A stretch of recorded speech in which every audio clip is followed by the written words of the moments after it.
So you're thinking about buying a home in Oviedo Winter Springs, and you're wondering, how much do I actually need? Because let's be honest, Zillow is not telling you the whole story.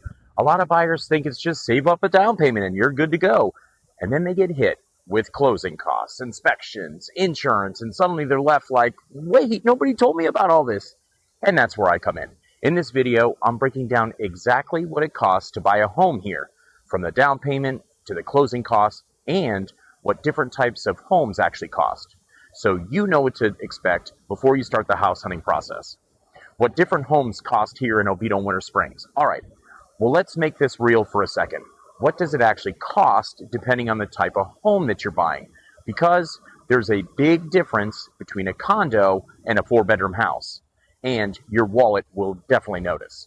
If you're looking at condos, this is usually your most affordable entry point. You're typically looking at somewhere in the mid 200s, low 300,000s. And yes, some of those HOA fees will make you question your life decisions because you're looking at anywhere between $150 and $500 a month. And there might only be one parking space. Next up, townhomes. This is kind of the sweet spot for a lot of buyers. Think roughly about 300 to 400,000. You get more space, usually a garage, but still lower maintenance. Basically, it's like I don't want a house, but I don't want all the house responsibilities option. Now, stepping into single-family homes, 3 bedrooms, you're typically looking here in the Oviedo area about 350 to 500, depending on the updates, of course, in the neighborhood. And this is where a lot of buyers are competing right now. And then we got the 4-bedroom homes. So these are usually landing somewhere between the 500, 650 plus, because apparently everybody decided they need a home office and a guest room, a timeout room, and a Peloton room. So if you're thinking of getting a 4-bedroom pool home in Oviedo for $350,000, call me. I want whatever optimism pill you're on. But this is why knowing your numbers matters, because your budget determines which lane you're actually shopping in. So now let's break down what it actually costs to get into one of these homes. Let's start with the big one, the down payment. Contrary to what a lot of people think, you do not need 20% down. If you got it, great. But many buyers are getting in with 3%, 3.5%, even 5%, and so on. So let's say $450,000 home, that's roughly about $13,000 to $22,000 on the lower end. Big difference from $90,000, right? So next is the closing cost. This one is the one that sneaks up on people. In Florida, you're typically looking at about 2 to 4% of the purchase price. So on a $450,000 house, that's roughly about $9,000 to $18,000. And this is going to cover the lender fees, the title, the escrow, taxes, basically all the behind-the-scenes stuff that actually gets the deal done. Before you close, there are a few upfront costs.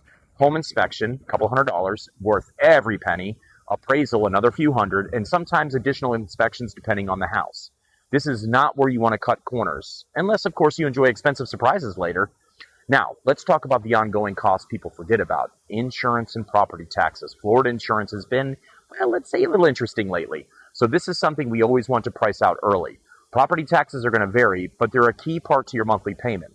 So it's not just, can I afford the house? It's, can I comfortably afford the payment? And here's the good news. You don't always have to pay all of this out of pocket. We're seeing a lot of buyers negotiate seller concessions right now, and that means the seller can help cover some of your closing costs or even buy down your interest rate. So instead of bringing $25,000 to the table, maybe it's closer to like $15,000, and that's where the strategy really comes into play. The biggest mistake I see buyers make is not knowing their numbers before they start. They fall in love with the house, and then they try to figure it all out afterwards. That's backwards. You want a clear plan going in, so when the right home pops up, you are ready to go. So, what does it cost to buy a home in Oviedo Winter Springs? Short answer, it depends. But now, you actually know what goes into that number.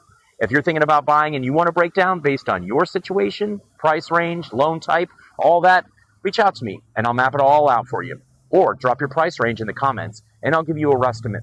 Because the goal isn't just to buy a house, it's to not be shocked when you get the bill. I'm Chris Cap with Luker & Co. See you on the next one.